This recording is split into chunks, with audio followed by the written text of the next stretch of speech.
God bless you. It's Pastor Abraham Lincoln Washington, and it is Jumpstart time. And I've got the booster cables for your walk with God.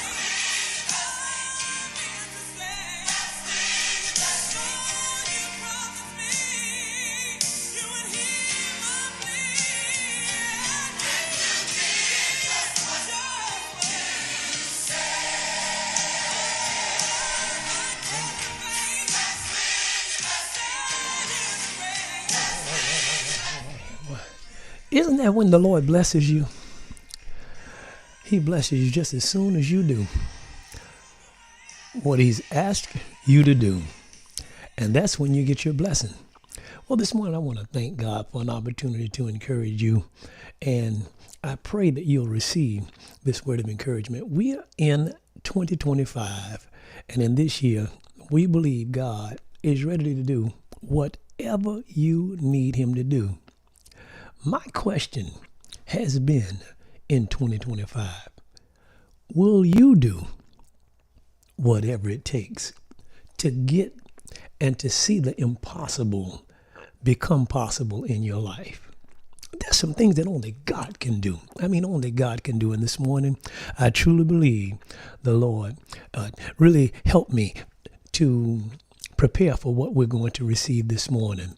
I want you to understand that your blessing is behind your obedience.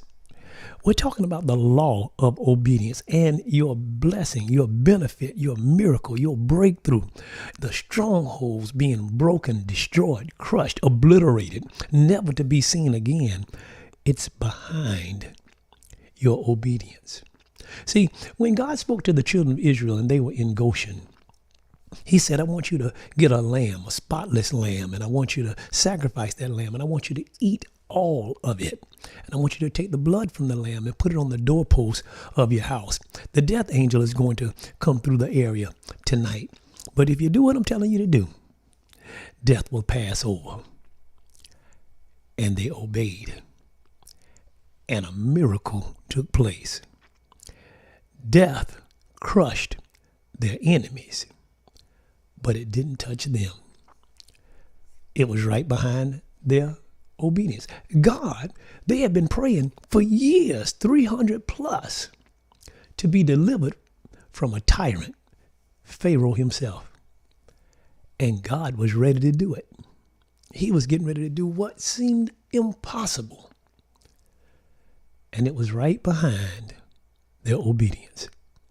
I want to just give you a passage today. I want you to understand this. The Bible says in the book of Hebrews, the 11th chapter and verse 6, for without faith, it's impossible to please God.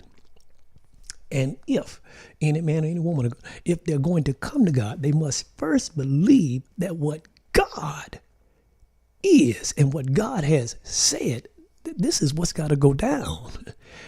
If any man and any woman are going to come to God, he must believe that he is, and that he is a rewarder to them that diligently seek him. Now, I'm telling you that when we begin to seek God, right behind our obedience is our blessing, is our miracle. It's the real you. Who God purposed for you to be is behind you obeying what he's told you to do. So, diligently seeking God is a part of the process of adding works to your faith. We talked about the law of faith and the law of confession and speaking those things that are not as though they were, knowing that now faith is the substance of things hoped for and the evidence of things not seen. But until you put some activity behind it, your faith has to be lodged into what God has said. Now watch this. Sometimes the reason why we're not able to get it done is because we're avoiding doing the difficult thing. And I'm going to tell you today that the hard thing, the challenging thing, the strenuous thing that God has been desiring for you to do, that's going to end your addiction to drugs. Obedience is going to cause you to do that difficult thing, that thing that You know, the Lord said, cut that relationship off. But it's been your supply. It's been your support. It's been your crutch. It's been your blanket. Come on, Linus. I'm talking to you today. But God is saying that blanket has got to go. That relationship has got to go. I told you, don't be unequally yoked together with unbelievers. Then I will be your father and you will be my children. I will walk in you and I will bless you. See, God told us, therefore, dearly beloved, I love you. I care about you so much, but you need to do this now. You need to present your body as a living sacrifice, wholly acceptable unto me. That's your reasonable duty. Right behind that is a life you dreamed about, you've always wanted. The Lord has said, dearly beloved, having therefore all of these promises that I'm going to do these amazing things in your life. I'm going to walk in you. I'm going to bless you. I'm going to give you what you desire and what you need, even what I plan and purpose. But I need you, dearly beloved, having therefore these promises, let us cleanse ourselves from all filthiness of the flesh, perfecting holiness in the fear of God. Right behind that huge assignment, that difficult command, that absolutely challenging instruction from God, that's where your go zone is. That's where bliss lives. That's where breakthrough is. That's where the new you will emerge. But the reason it's so difficult, the reason it's so hard to do.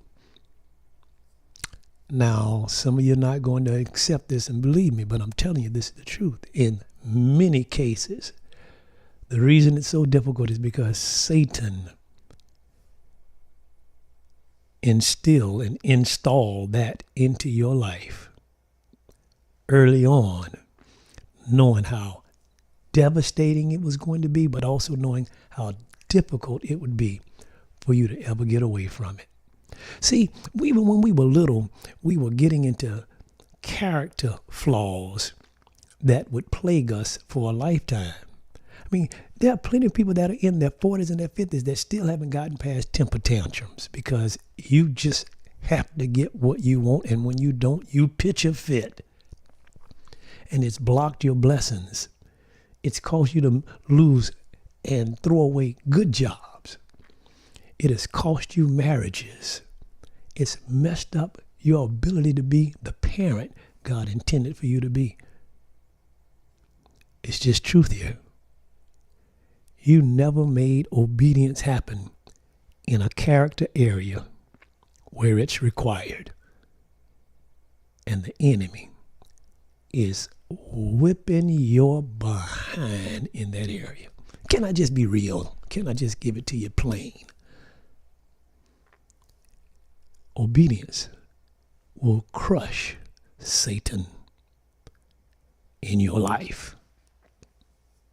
Guaranteed. Obedience will send him up the river.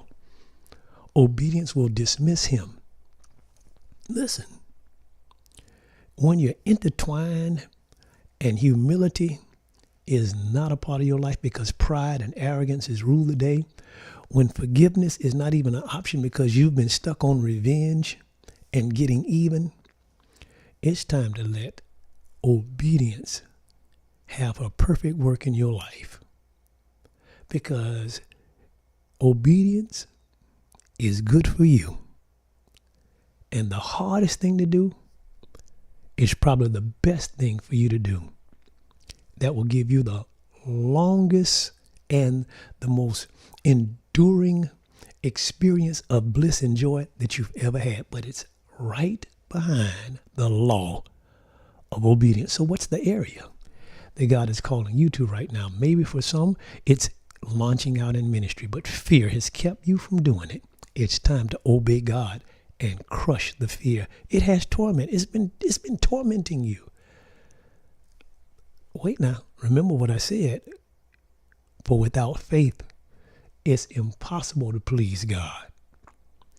Because if you're going to really be God's daughter, if you're going to really be God's son, You're going to have to diligently seek him and know that what he has told you to do has a provision connected to it.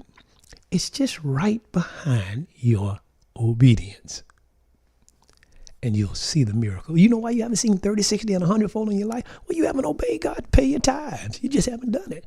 You know why you haven't seen your marriage get healed and set free and destroyed? It's because you have not dwelled with her according to knowledge. And you haven't honored her. And you haven't kept your vows. Because right behind the obedience, to cherish, and to honor, to love, and to keep, to have, and to hold, right behind that is where your intimacy is. Obedience. It's the hard thing to do, but it's the best thing to do. And it will reward you over and over and over again. Don't forget the end part of Hebrews 11:6. It says, if you're coming to God, come because you know he is, and that he is a rewarder to them that diligently seek him.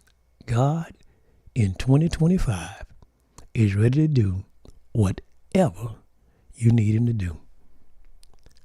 Are you willing to do whatever it takes? Because right behind your obedience is your biggest blessing.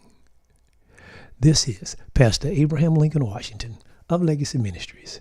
And at Legacy Ministries, we'll run with Hebrews 11:6. We've got faith. We're going to please God. We're going to seek God. We're going to be diligent. We're going to finish the work. I'm not just believing and saying I got faith. Look at my works, and you'll see my miracles following. That's running with the vision. That's how we bring forth the victory. You have a fantastic day.